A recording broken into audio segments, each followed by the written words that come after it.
Welcome and thank you for watching. This is Afro Revolt, a channel that always try to bring to you whatever is trending across the globe.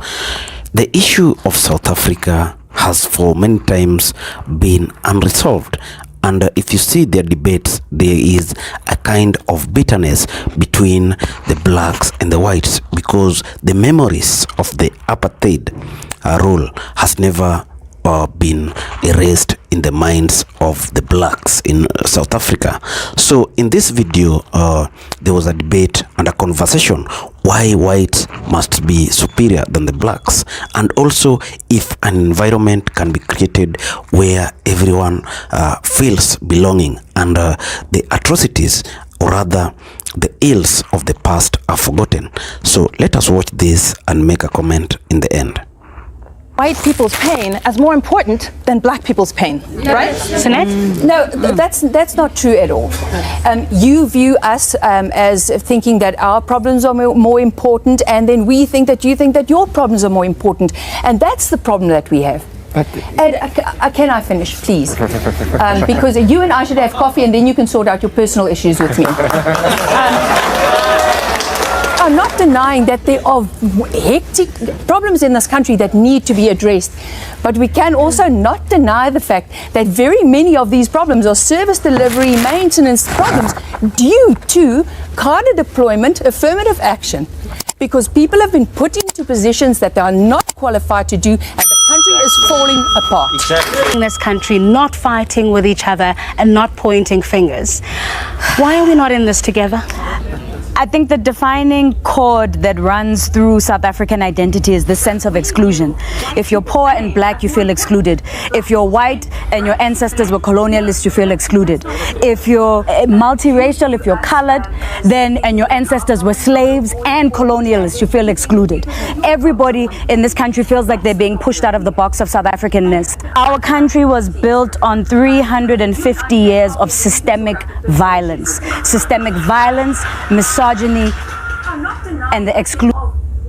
When we start to deal with the emotional, psychological, and spiritual baggage of that, then we'll start to form a country, we'll start to form a nation. But that is real, deep, inner, emotional, loving work. We need to start speaking from a place of love for self, from a place of love for our children, from a place of wanting this society to be what we imagine it to be in our minds, in our dreams. We've got to want something better than what we have now. Of course, there's a resource problem, but in essence, the whole question, why can't we just get along, sit in a circle and sing Kumbaya? It is all about power. Who has the power? And yes, power is not only whether you have political power, it's whether you have economic power, yes, whether you have social power. If you have a white skin in a racist society, you have more social power. And it's a nasty concoction of things that makes it very difficult for people to come together as equals. Now, so are you admitting then that by virtue of having a white skin, that you have a level of power that I, with my black skin, wouldn't? I do, socially. For example, if I go into a shop, I know that no matter if I come from the gym, if I go to the gym, but I'm dressed scruffily, nobody's going to assume that I am somehow up to mischief. If I'm a black person and I go to the same thing, people are going to assume. I wonder whether we're willing to cede our I-ism, our colorism, our Indianism, our blackism, our whiteism, our Africanism, in the interest of an African identity, which is something that I think is far more compelling than the kind of silos that we are trying to construct. I think that there's no getting away from the fact that the project of apartheid was very linked with white capital expansion. I think it would be more useful to frame our conversation around rather affirmative action, corrective action, because what are we doing? We are correcting what has gone wrong. Reconciliation is not just about, I'm so sorry, I love you, you love me. No. All right, Sinette. Embracing your African identity. Please speak to that first before you make the other point. Yes, absolutely. We started this conversation with regards to the Rainbow Nation. There cannot be a rainbow if we do not embrace the fact that we are several different cultures, we speak different languages, we have different traditions, and that was the plan, is for each of those to be preserved so that together it will be a really nice picture. But it all just became one big grey mess, and majority takes everything. And you cannot deny that. You cannot deny the fact that tribalism is alive and well, and I actually think it's a good thing. I mean, Zulu people they own 37% of Natal in the Ingonyama Trust, and nobody knows that the Zulus have an entire homeland in the brand new South Africa. But let them have it if they want, but then give it to us as well. I want to stay with this point about the rainbow and everybody having their own piece, and maybe you want to speak to that because you want to raise the issue of the Khoi. Yeah, I just want to start by saying the question, did the Rainbow Nation fail? It was never successful because it was never reality. You see, since Codesa, this was a black and white talk. You've sidelined us. So are you saying that there were no colored people, no Khoi people around the table at Codesa? We are not included. We are not even like it's here. They were there. You have seats. You have seats for whites and blacks. Sir, could we stick with the topic, please? At Codesa, there were colored people, there were people of Khoi descent. No, this is not a rainbow nation. We are the rainbow nation, the ones who are being pushed aside. The rest is a zebra nation.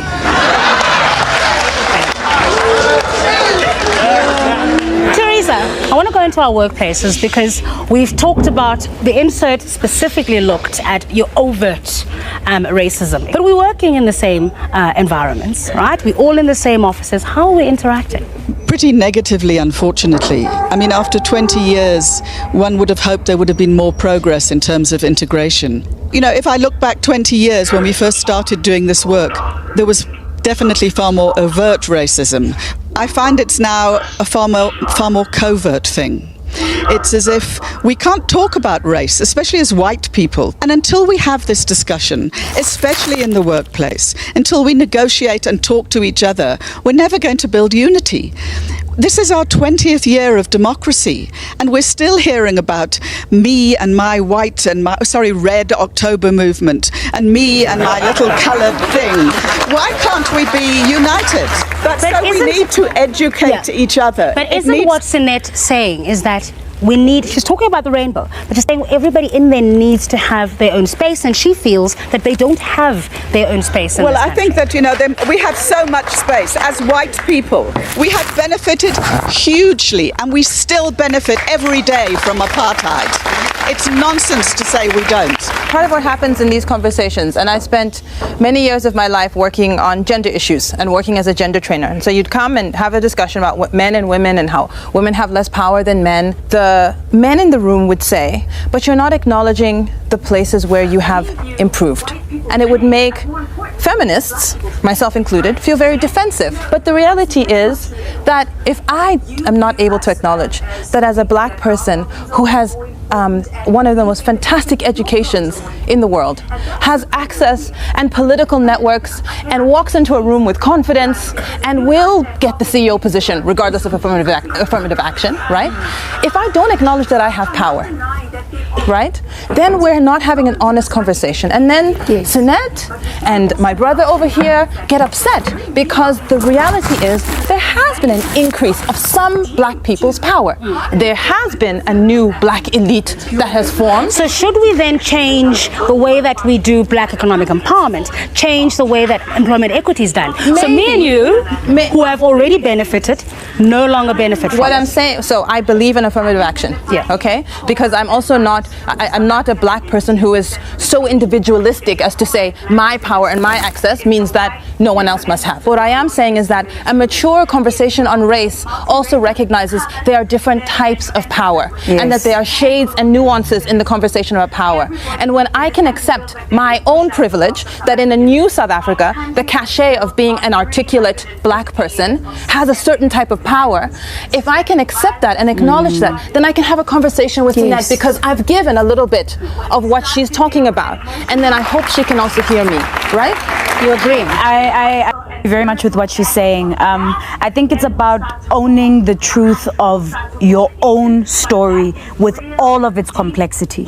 So for me, as an educated middle class woman, I know that when I walk into spaces, I carry a certain currency that is not carried by my brother who can't pee in a toilet that I peed in when I went to Wits. Exactly. You know? Exactly. But at the same time, I also acknowledge that when I do walk into spaces, for example, going into very poor disenfranchised communities, I also have to acknowledge that the dysfunction that I see that exists in those communities is part of my historical baggage. I carry it within me. It's in my family, it's in my heart, it's in my choices.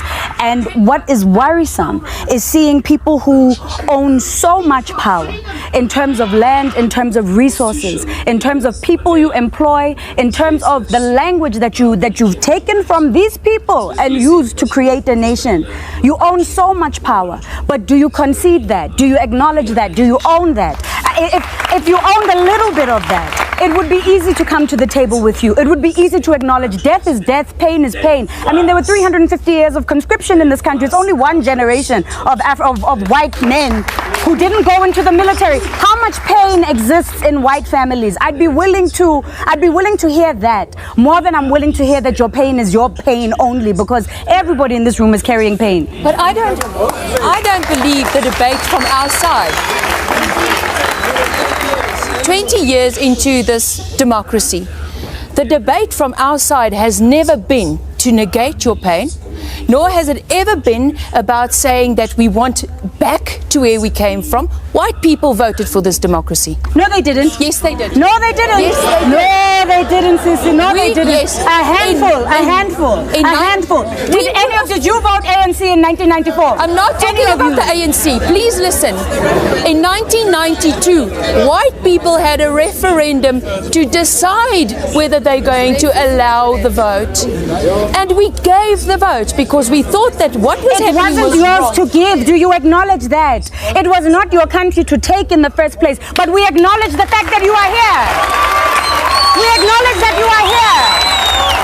It wasn't your country to take. Is it your country? It's all of our countries, but acknowledge it's all of ours. It's all of ours. It's all of ours. That's fine. It's not yours. It's not yours. This is not the place. This is not the place. Sir? It's my country. Yes, sir. This is not the place. It's everyone's country. People wearing this beret are saying we don't belong here. Okay, no one can hear you at this point, so I'd like to actually have a conversation, and I'll ask for tolerance in this room, please. Tolerance. All right, Sinet? What I'm saying is that I don't think the problem is with people on the ground, even the people sitting here. People who govern and politicians are determining the success of what is happening on the ground. We have rhetoric where people go on stages and say the colonists must go and we stole the land and we stole the mines. The Brits took the mines. Buddha never had mines. And we can't keep on having that rhetoric and move forward. Every time I switch on a television or I put on a radio and Julius Malema says that we don't belong here, and what is happening? It's a problem. You cannot preach reconciliation to one segment of the country and preach empowerment to the other segment. All right. There's a vast difference between, and I agree with you, there's a vast difference between rhetoric that's used to manipulate the population and sway people and the truth. Ne? And I would be interested in hearing how white people process the emotional baggage of what their ancestors did. I would be interested in trying to understand what it did to white families. How much silence did white people have to cope with? How did white people build a shield around themselves to be able to deal with the system in which whiteness operated all these years? That's an emotional conversation. That's a delicate conversation. I'd be willing to do the work of trying to unravel that, because right now as a black person, I'm trying to do the work of unraveling my own baggage, my own historical baggage. I think when white people start to do that work, then we'll start to begin the project of trying to understand how all of us belong to this place. But you can't erase history. We can't pretend the violence didn't happen. We can't pretend colonialism didn't happen. We can't pretend people weren't slaves. We can't pretend our people are not poor. It happened. It happened. I'd be be willing to hear white people say, you know what, it was Kak trying to pretend that this situation was normal. But I'm not hearing white people do that word. All right. What will that All right. When we return, a poetic moment. Don't go away.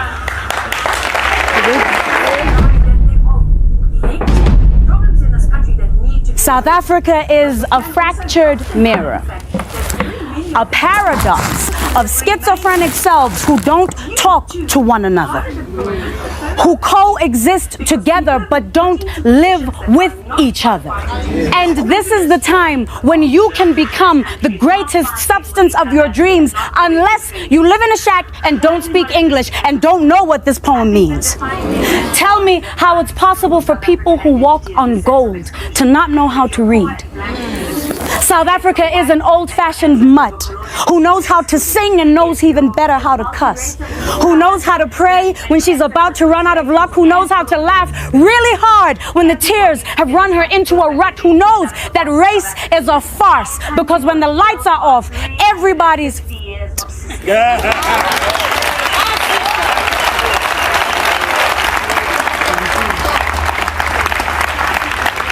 There's a lot of anger, there's a lot of... I don't hear hope yet. I don't know about you, but I don't hear hope yet. I hear it.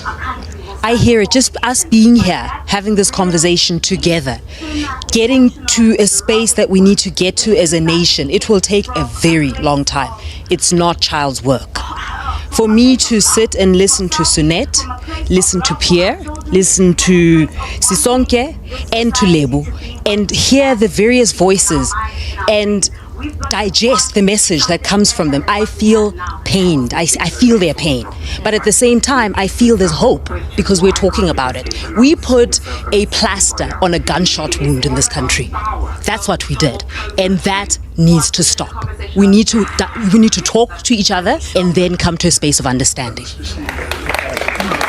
You're with the EFF. Yes, I am with the EFF. Explain that to me. Well, I explain in a simple fashion that in this country we've got more than 70% of the nation that's living in utter poverty.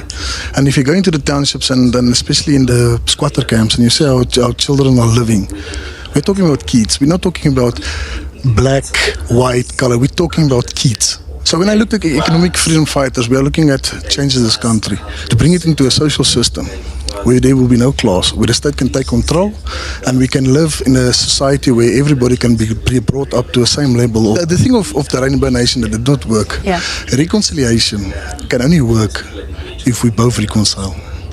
You cannot have Nelson Mandela giving forgiveness for a racist group of people that oppressed black people in the Apartheid era and say, let us forgive them. They don't come forward and say, yes, we accept your forgiveness, let's reconcile with each other. They don't do that. We still have people in the audience here. We still have people in the audience here, like a gentleman there when she was talking about the black people being more educated and can actually contest for a position. I heard a comment say, yeah, let's kill them. It's those comments that makes people to be killed on farms also. Because when you undermine a black person in this country longer, they are going to kill you.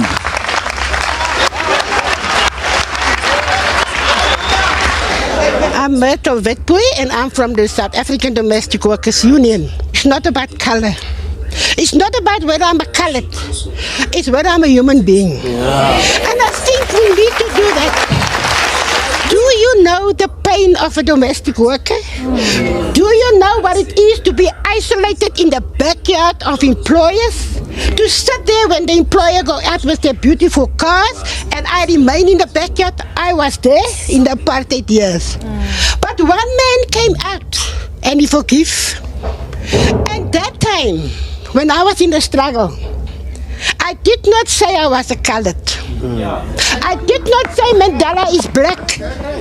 We were fighting for freedom. That is what we were doing.